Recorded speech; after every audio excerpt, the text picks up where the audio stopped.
do the 2 setup rounds from Brioche Stitch to get both colors on and the pattern texture set up.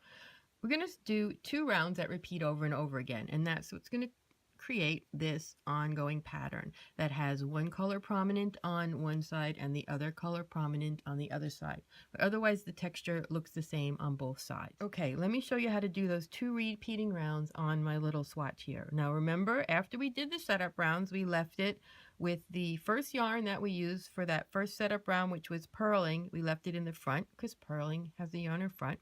Second setup round, we left the yarn in the back because it was a knit round and knitting has the yarn in the back. So I'm going to just move my marker over, and now I'm ready to do the first repeating round. So we're going to repeat always a round with color 1 purling and then color 2 knitting. 1 purling, 2 knitting. And how do I know what I'm up to?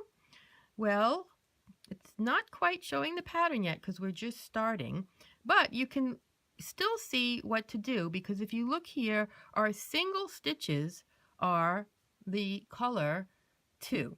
The single stitches are the color 2, and then of course our yarn over slip stitch is always going to be 2 different colors together, but our single stitch here is the second color, and even though we don't have the columns set up all the way yet, you can see it's a knit stitch. So we finished a knit round because we have all those knit stitches, and now we're going to work a purl round. So the purl round begins with slip 1 with the yarn over, and that first stitch is just loose there because I had just joined my yarn for my setup round, so I can just tighten it up, but later on you won't have a loose stitch there.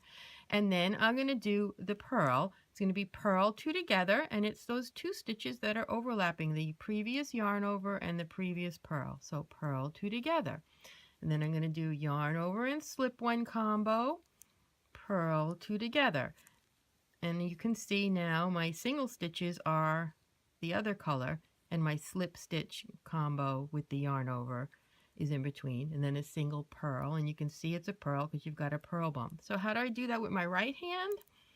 Okay,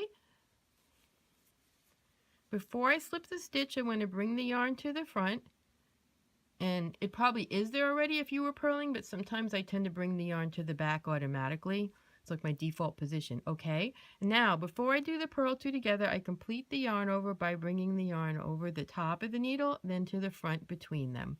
And now I'm going to do my purl 2 together. And as I said, I'm not really great at purling with my right hand, but you get the idea.